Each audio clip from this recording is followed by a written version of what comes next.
G'day, Victor826 here, guys. It's been a very long time since I've done anything, so well, just wanted to show you what's new, and I've got a big surprise at the end of this video. See these tires here?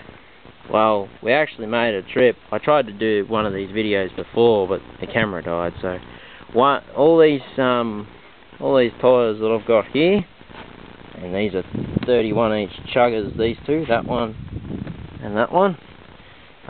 They need tires and tubes, but one of my mates, his name's Nick Bushby, and we went up to Robinvale to get his old XE so we can make a short course rig out of it. And we thought it was a great idea, so we took the trip up there a couple of weeks back, and the old girl did us proud, so I'm happy about that. Now, on the more important things. Just been out to the tip today, because it's been actually probably about 7 or 8 months since I've been out there, so I thought, well, why not? I've got this old Briggs & Stratton here, the old Vertical Star. I can't remember what year she is. There she is. She's got she's a 180cc 4-stroke Briggs & Stratton IC industrial commercial cast iron bore. And the year on this thing is a 93, so that'd be electronic ignition. Pretty sure this is... Nah, this would be 83, sorry. So it is electronic ignition. But most of these old girls had points underneath the flywheel here. Just got to take it off and clean it. But I'll find out whether it does have points or not. You can normally tell by the little electronic ignition, the magneto in here underneath this cover.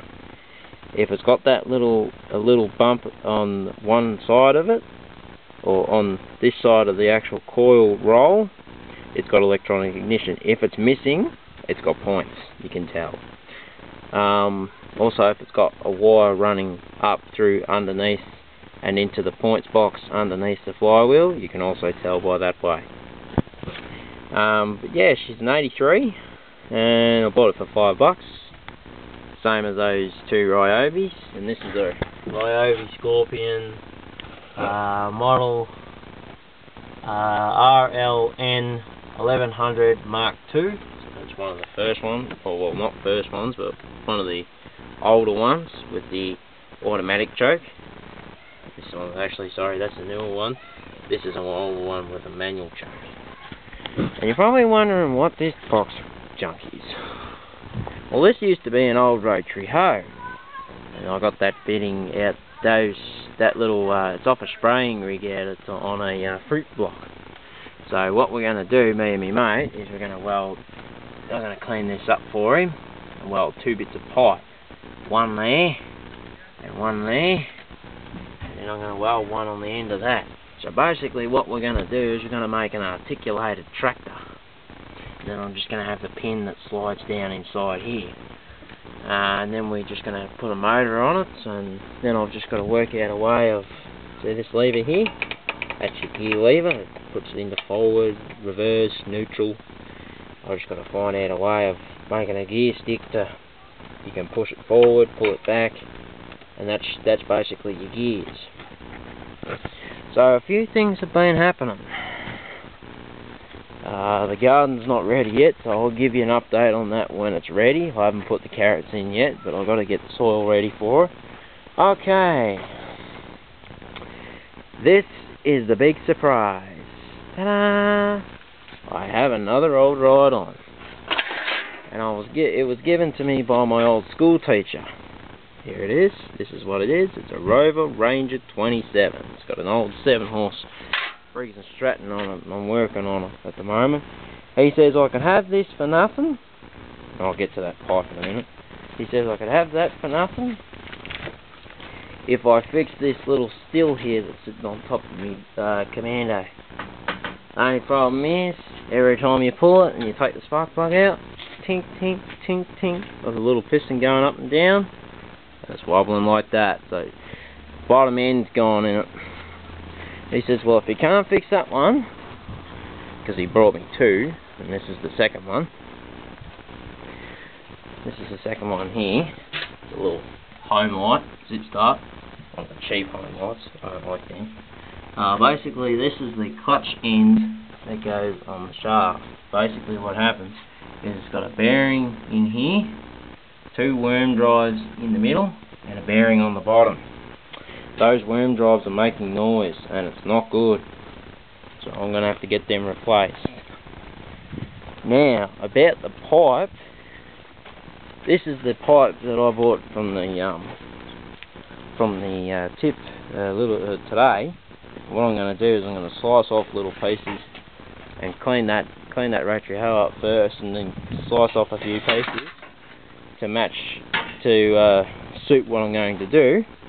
So I'm going to weld them. They're about that big. The pipe's about that thick, and it's going to sit one on top. I'll show you. So yeah, one on top. So get rid of that little piece of metal, grind that right off, cut it off, clean that right up, weld one there, weld one down here exactly in line with it, and then take that bit off, unbolt it, and then weld a bit on the end of this box steel, and then it's just going to sit nice and snugly in between the middle of them. And a giant pin's just going to come down. You can either use a giant bolt or a pin with a cotter pin in the end of it, and basically there's your articulated tractor. And then we're going to put a seat on it and put a few pegs so you can have your feet on it, and basically there's your articulated tractor. But yeah, this old Briggs is from, let's see, this old Briggs, I think it was that's a 74. I believe that was a 73. That's correct. I don't know what I'm going to do with that Dickinson. I've already ripped the seat off it because it was about rusted. And this thing's got so many problems. It's all seized up. Gearbox is probably stuffed. The amount of junk I get, I don't know why. Also, this old mower came with that ride on and those two brush cutters, and he says, oh, it's been rebuilt at one stage, but she blew up for good this time, so you can do what you like with it. I might keep the base and throw the engine away. I think she's about stuffed. But well, there you go, guys. There's a bit of an update for you. I've just gone and purchased a new fuel line for this old girl, and this thing did cough and fire and shot out a few flames, so obviously it's not dead. It had been rebuilt about a year to 2 years ago, me school teacher said. And he says, well, do you reckon you could do anything with it? And I said, well, the gears will shift, the deck engages, the front steering actually moves, so it's not rusted, it's just been sitting in a shed. So this looks like a good little rear engine rider tractor for a restore. Let me know what you guys think. And to Performance Car Mods, g'day buddy, how you going? Thanks for subscribing. I hope you liked the video. If you did like the video, thumbs it up, thumbs it down. You know, you guys are the critics. Whatever. The thing is, yeah. And if you'd like to know anything that's in the video, about anything in the video, leave a comment or inbox me, or if you'd like to see more of what I've got, let me know. Well, guys, this has been a short update, but it's been a good one. Alright, guys, I got lots of work to do, so I'll leave you to it. Alright, Victor 826 signing out. See ya.